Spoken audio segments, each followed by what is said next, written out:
Hello students, class 10th के सभी विद्यार्थी। जैसा कि हम लोगों ने पिछली वीडियो में क्वेश्चन नंबर 4 के जो पार्ट्स थे उनमें किया था, अब क्वेश्चन नंबर 4 के बचे हुए पार्ट्स को हम लोग करने जा रहे हैं। अब हम आते हैं क्वेश्चन नंबर 4 के 7th पार्ट में। यहाँ पे देखते हैं a1 इज इक्वल टू 0 दिया है, a2 इज इक्वल टू -4 दिया है, a3 इज इक्वल टू -8 दिया है एंड a4 फोर्थ टर्म दिया है आपको -12 के।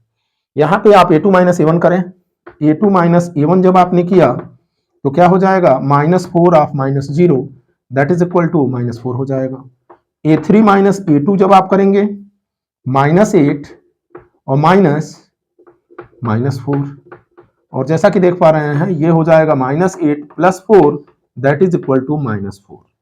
ऐसे ही जब आप a4 माइनस a3 निकालेंगे तो ये वैल्यू हम लोगों को क्या मिल जाएगी, -12 और -8, और ये सिंप्लीफाई होकर के भी -4 के इक्वल हो जाएगी। कहने का मतलब यहां से ये है कैलकुलेटेड वैल्यू जो है a2 minus a1 equal to a3 minus a2 equal to a4 minus a3, ये तीनों आपस में इक्वल हैं। जो ये शो कर रहा है कि दी हुई सीरीज जो होगी वो अर्थमेटिक प्रोग्रेशन में होगी, और इसके साथ ही साथ इसके नेक्स्ट 3 टर्म्स हम कैलकुलेट कर सकते हैं, यानी d की वैल्यू यहां से -4 के इक्वल हो गई। अब हमको a5 कैलकुलेट करना है, वो क्या हो जाएगा, a4 प्लस d के इक्वल होगा। और a4 यहाँ पे आपको क्या दिया है, -12 दिया है, तो -12 और प्लस d की वैल्यू आपको -4 दी हुई है। -12 और प्लस ऑफ -4 ये भी माइनस हो जाएगा तो -16 के इक्वल हो जाएगा। ऐसे ही a5 आपने कैलकुलेट कर लिया, a6 जब कैलकुलेट करेंगे तो a5 प्लस d होगा, और a5 की वैल्यू आप -16 ले आए हैं, d की वैल्यू आपको -4 दी हुई है, ये वैल्यू क्या हो जाएगी, -20 के इक्वल हो जाएगी। और यहां पे आते हैं, जब हम a7 निकालेंगे, 7th टर्म a7, तो ये क्या हो जाएगा, a6 प्लस d के इक्वल होगा, a6 प्लस d, और a6 आपने क्या कैलकुलेट किया है, यहां -20 कैलकुलेट किया है, और प्लस d की वैल्यू आपको -4 मिली है। -20 और -4 क्या हो जाएगा, -24 हो जाएगा। इस तरह से क्वेश्चन नंबर 4 का जो 7th पार्ट होगा, ये अर्थमेटिक सीरीज में होगा। इसका कॉमन डिफरेंस d की वैल्यू -4 हो जाएगी, और नेक्स्ट जो 3 टर्म्स होंगे a5, a6 एंड a7, यानी 5th टर्म, 6th टर्म और 7th टर्म रेस्पेक्टिवली क्या होंगे, -16, -20 एंड -24। अब हम आते हैं क्वेश्चन नंबर 4 के 8th पार्ट में। यहां पे आप देखेंगे a1 is equal to -1/2, a2 equal to also -1/2, a3 equal to also -1/2 और a4 इक्वल टू आल्सो -1/2 दिया हुआ है। यहां से जब आप a2 माइनस a1 और a3 माइनस a2 कैलकुलेट करेंगे, a2 माइनस a1 हमने कैलकुलेट किया तो ये -1/2 और माइनस ऑफ अगेन -1/2, और जैसा कि यहां से दिख रहा है जब ये ब्रैकेट ओपन होगा तो हमको मिलेगा -1/2 प्लस 1/2, और ये वैल्यू इक्वल टू 0 हो जाएगी। ऐसे ही a3 माइनस a2 जब हम करेंगे तो a3 की वैल्यू -1/2 है, और a2 की वैल्यू भी -1/2 है। यहां से भी जब ये माइनस माइनस के साथ ओपन होगा तो प्लस 1/2 होगा, और ये वैल्यू दोनों बैलेंस होकर के इक्वल टू 0 हो जाएगी। कहने का मतलब ये है, यहाँ पे a2 minus a1 equal to a3 minus a2 हो गया, यानी 0 इक्वल टू 0 हो गया। ये शो कर रहा है कि कॉमन डिफरेंस d की वैल्यू 0 होगी। अब इसमें हम आते हैं नेक्स्ट जो टर्म होगा a5 होगा। a5 की वैल्यू क्या हो जाएगी, a4 प्लस d हो जाएगी, और a4 की वैल्यू क्या यहां से दी हुई है, -1/2, तो -1/2 plus 0 that is equal to -1/2 हो जाएगी। ठीक इसी तरह से a6 जब कैलकुलेट करेंगे 6th टर्म, तो a5 प्लस d होगा, d की वैल्यू 0 दी हुई है तो 6th टर्म भी -1/2 हो जाएगा, और a7 यानी 7th टर्म जो होगा वह भी a6 प्लस d होगा, यानी -1/2 प्लस 0 होगा, वह भी -1/2 के इक्वल हो जाएगा।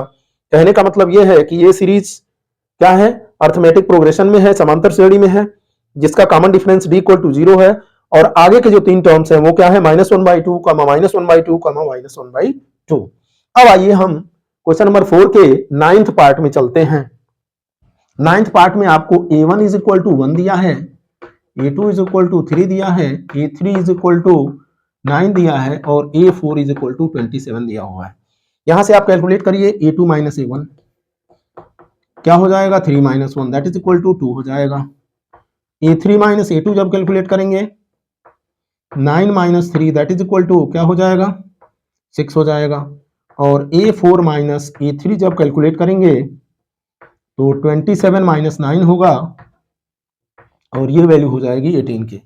यानी यहां से क्लियर हो रहा है a2 minus a1 not equal to a3 minus a2, यानी यहां से a2 minus a1 not equal to a3 minus a2 है। यानी दी हुई ये जो सीरीज है वो अर्थमेटिक प्रोग्रेशन या समांतर श्रेणी में नहीं है, इसलिए अगले जो 3 टर्म्स हैं वो हम यहाँ पे नहीं कैलकुलेट कर पाएंगे। क्वेश्चन नंबर 4 के 10th पार्ट को अब हम लोग देखते हैं। 10th पार्ट में फर्स्ट टर्म आपको क्या दिया है, a दिया है, सेकंड टर्म a2 दिया है 2a और थर्ड टर्म a3 दिया है 3a, फोर्थ टर्म दिया है 4a।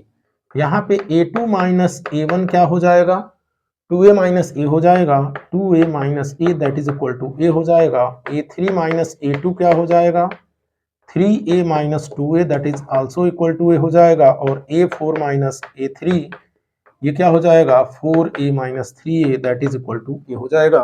जैसा कि आप देख पा रहे हैं a2 माइनस a1 की वैल्यू क्या है, यहाँ से a3 माइनस a2 के इक्वल है, यानी कि a2 minus a1 equal to क्या है, a3 माइनस a2 है। इस तरह से ये सीरीज जो होगी वो अर्थमेटिक सीरीज या समांतर श्रेणी में हो जाएगी और कॉमन डिफरेंस d की वैल्यू 2 हो जाएगी। इसके नेक्स्ट 3 टर्म्स यदि हम कैलकुलेट करना चाहें तो a5 जो होगा वो a4 प्लस d के इक्वल, यानी a4 की वैल्यू आपको क्या दी हुई है, 4a दी हुई है और d आपने क्या निकाला है, a निकाला है, a, तो 4a plus a that is equal to 5a हो जाएगा। ऐसे ही सिक्स्थ टर्म क्या हो जाएगा, a5 प्लस d होगा, यानी यहाँ 5a plus a that is equal to 6a हो जाएगा। और जब हम यहाँ से सेवेंथ टर्म a7 निकालेंगे तो ये a6 प्लस d होगा, यानी 6a plus a that is equal to 7a के इक्वल हो जाएगा। अब हम आते हैं क्वेश्चन नंबर 4 के 11th पार्ट में। 11th पार्ट में आपको क्या दिया है, first term equal to a दिया है, second term equal to a square दिया है, third term equal to a cube दिया है और फोर्थ टर्म आपको a टू द पावर 4 दिया हुआ है। यहां से a2 माइनस a1 आप कैलकुलेट करिए तो a2 माइनस a1 हो जाएगा a स्क्वायर माइनस a। ऐसे ही a3 माइनस a2 जब आप कैलकुलेट करेंगे तो ये वैल्यू क्या हो जाएगी, a cube minus a square और a4 माइनस a3 जब कैलकुलेट करेंगे a के पावर 4 माइनस a क्यूब। यहां से आप क्या कर सकते हैं, a कॉमन ले सकते हैं, वैल्यू अंडर ब्रैकेट होगी a माइनस 1। यहां से यदि आपने a स्क्वायर कॉमन लिया तो ये भी a माइनस 1 हो जाएगी। यहां से a क्यूब कॉमन लिया तो ब्रैकेट में बच जाएगी a माइनस 1। यहां से क्या दिख रहा है, a2 माइनस a1 की जो वैल्यू है a3 माइनस a2 के इक्वल नहीं है, ये दोनों वैल्यूज आपस में इक्वल नहीं है। यानी कि since a2 minus a1 not equal to a3 minus a2, इसलिए दी हुई सीरीज जो होगी वो अर्थमेटिक प्रोग्रेशन या समांतर श्रेणी में नहीं होगी। और यहां से वेरीफाई हो गया कि ये अर्थमेटिक सीरीज में नहीं होगी। अब हम आते हैं क्वेश्चन नंबर 4 के 12th पार्ट पे। 12th पार्ट में आपको a इज इक्वल टू √2 दिया है, सॉरी a1 फर्स्ट टर्म जो है √2 दिया है, सेकंड टर्म आपको √8 दिया हुआ है, थर्ड टर्म आपको √18 दिया है और फोर्थ टर्म आपको √ में 32 दिया है।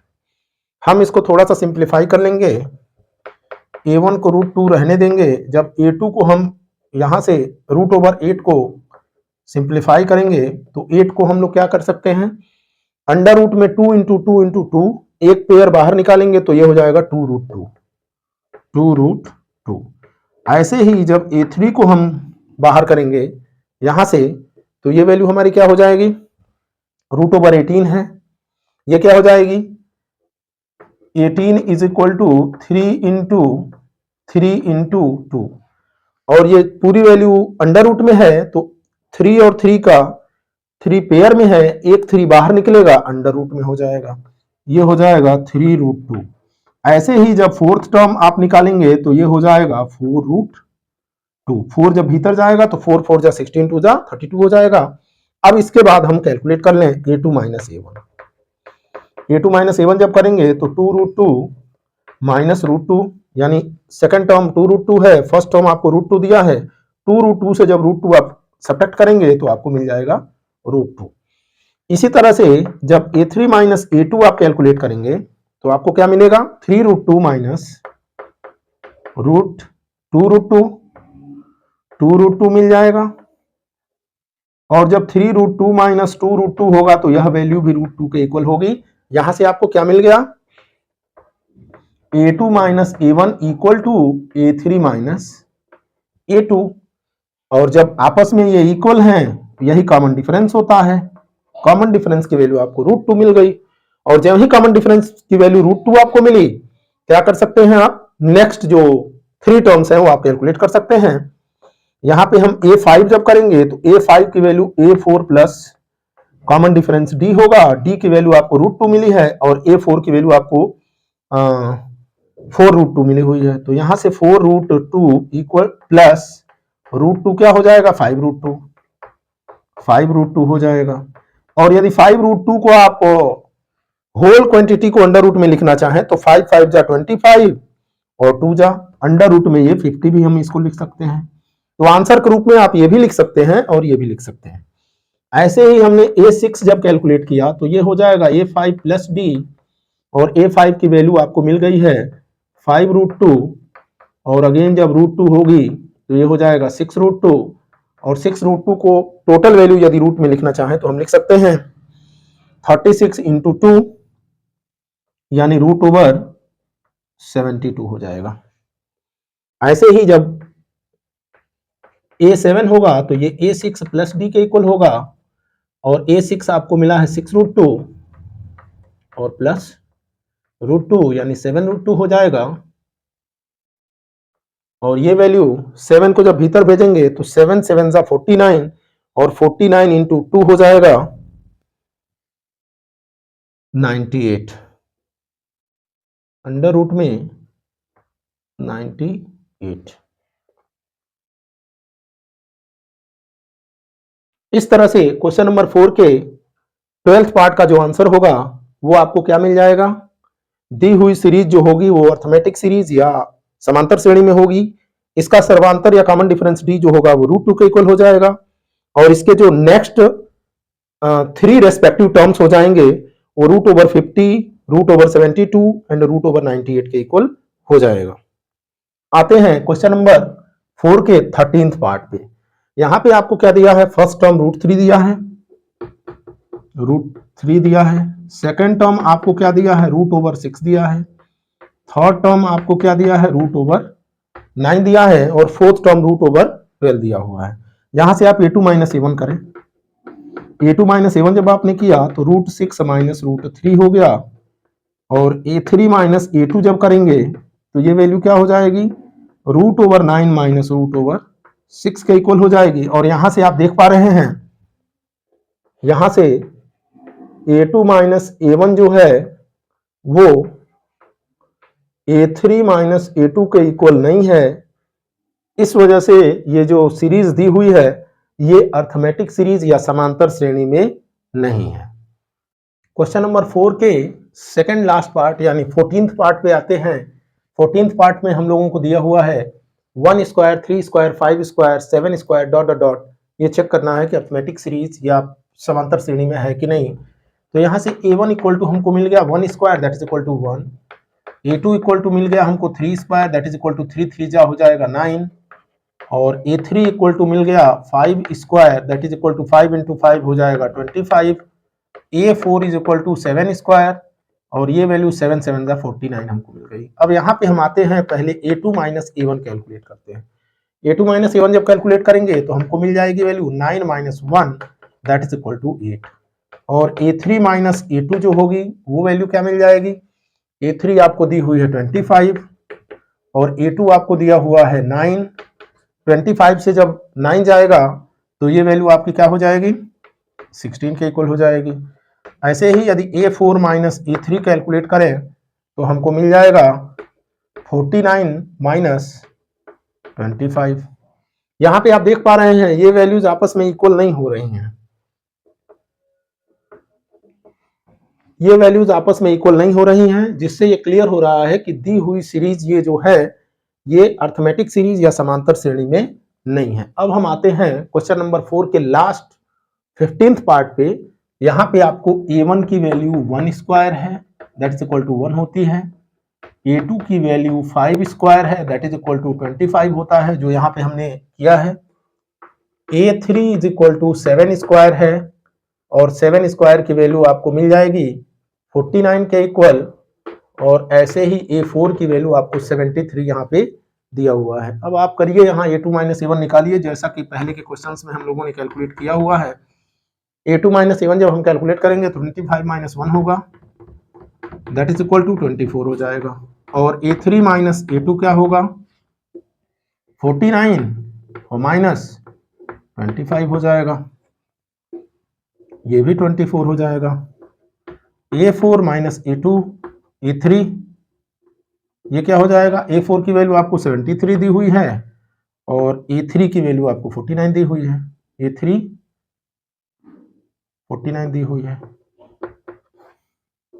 ये वैल्यू भी 24 के इक्वल हो जाएगी। यानी यहां हम देख पा रहे हैं a2 माइनस a1 की वैल्यू क्या है, a2 minus a1 equal to a3 minus a2 है, और जो ये शो कर रहा है कि दी हुई सीरीज जो है क्या है वो अर्थमेटिक प्रोग्रेशन में है या समांतर श्रेणी में है, यानी d की वैल्यू यहाँ पे हो जाएगी 24। अब नेक्स्ट 3 टर्म्स जब आप निकालेंगे तो a5 की वैल्यू जो होगी वो a4 प्लस d के इक्वल होगी, यानी 24। a4 की वैल्यू आपको क्या मिली हुई है 73 मिली है और प्लस 24 हो जाएगा, इसको आप कैलकुलेट कर दीजिए 97 हो जाएगा। ऐसे ही a6 जब कैलकुलेट करेंगे तो ये a5 प्लस d हो जाएगा, 97 प्लस 24 हो जाएगा, ये क्या हो जाएगा 121 हो जाएगा। ऐसे ही a7 जब आप कैलकुलेट करेंगे तो a6 प्लस d होगा 121 प्लस 24 होगा, और ये वैल्यू हमको मिल जाएगी 145 के इक्वल। यानी कि क्वेश्चन नंबर 4 के 15th पार्ट में जो अर्थमेटिक सीरीज में दी हुई श्रेणी होगी उसका कॉमन डिफरेंस d या सर्वांतर d होगा वो 24 के इक्वल हो जाएगा, और इसके रेस्पेक्टिव नेक्स्ट 3 टर्म्स जो होंगे आगे के जो क्रमशः 3 पद आएंगे, 5वां पद, 6ठा पद और 7वां पद, 5th term, 6th term and 7th term, वो क्या होंगे 97, 121 एंड 145। आप सभी क्लास 10th के विद्यार्थियों को आज की वीडियो पूरी देखनी है। इसके साथ ही साथ कोई ऐसा स्टेप जो समझ में नहीं आएगा तो कमेंट अवश्य करेंगे। वीडियो देखने के लिए आप सभी विद्यार्थियों को बहुत बहुत धन्यवाद।